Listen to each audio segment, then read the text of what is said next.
So today we're going to have a little bit of a story about the Indiana auto emissions testing for Lake and Porter County and this Camaro. I took it in about a week ago now, and well, the whole theory behind this emissions testing is that it reduces the emissions that the cars put out when we have the steel mills and loads of semi-traffic down 80-94. So anyways, this reduces our car emissions to offset that, I guess. And so when you pull up to the place, they have a nice big sign that says, "Leave your car running and wait here for the person." So you think, oh yeah, okay, sure, I'll just do what the sign says. And they leave you sitting there for a good 20 minutes with your car idling, putting out whatever exhaust it's putting out.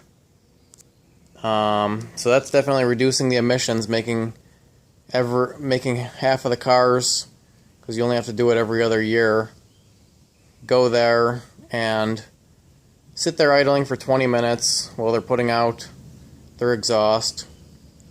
And then they go to test your gas cap, because if your gas cap's not working right, you leak so much gasoline into the atmosphere.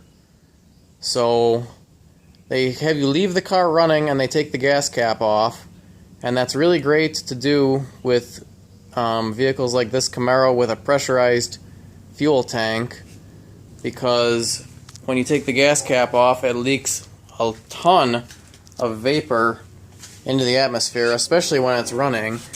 And you can see it says remove slowly because it's pressurized.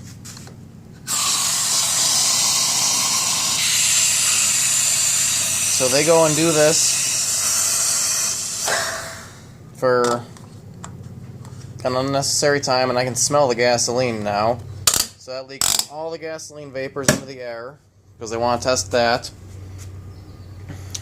You're not leaking, but then they go and leak it all. And then on the OBD2 vehicles, the 96 and newer, that's a great way to get an evap code, is to take the gas cap off with the vehicle running. So anyways, then they tell me to put it in park, but if you know, this car is a manual transmission, and manual transmission cars don't have park.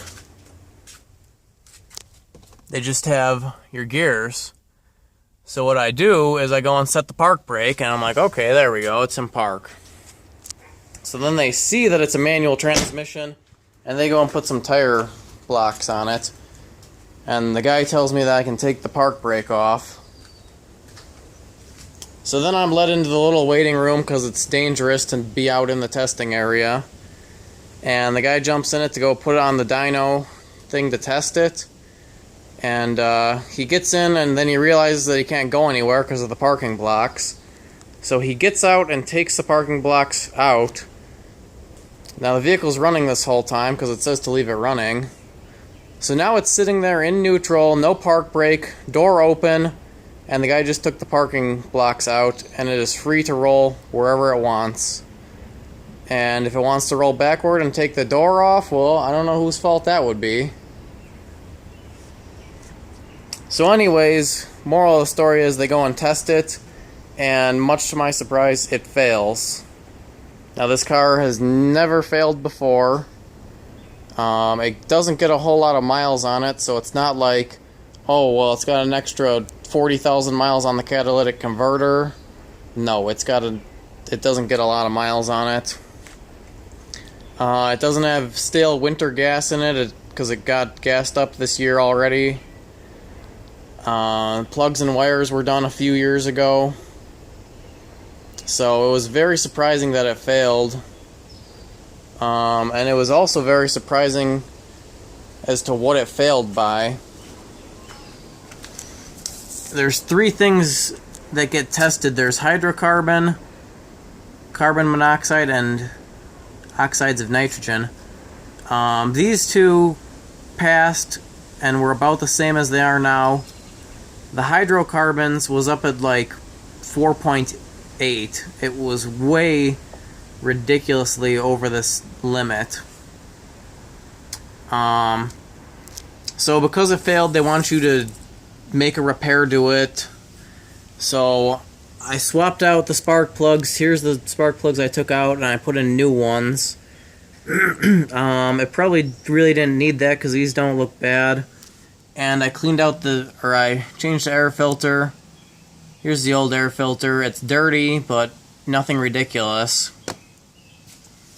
So I take it back, and these are the new results. As we can see, it passed. And another interesting note, the first time I took it in, they ran it on the dyno machine thing for probably like 3 minutes. They were shifting gears, revving it up a whole lot. This time, it went in and it was on the dyno for maybe 15 seconds. And then evidently it passed in the 15 seconds. It took nowhere near as long to pass. It almost passed immediately. So the moral of the story behind all of this is that this emissions testing is an absolute joke. That they want you to sit there with the car running, putting out emissions. Then they test the gas cap and put out emissions while they're doing that, and could possibly throw evap codes on your OBD2 vehicles. And then the fact that this Camaro failed with the hydrocarbons being so high, I changed out spark plugs that were in okay shape and an air filter that was dirty but not ridiculous.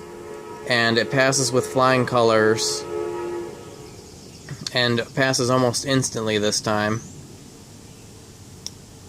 There's really not a whole lot of explanation as to why it would pass so much better this time, except that the test there is bullshit.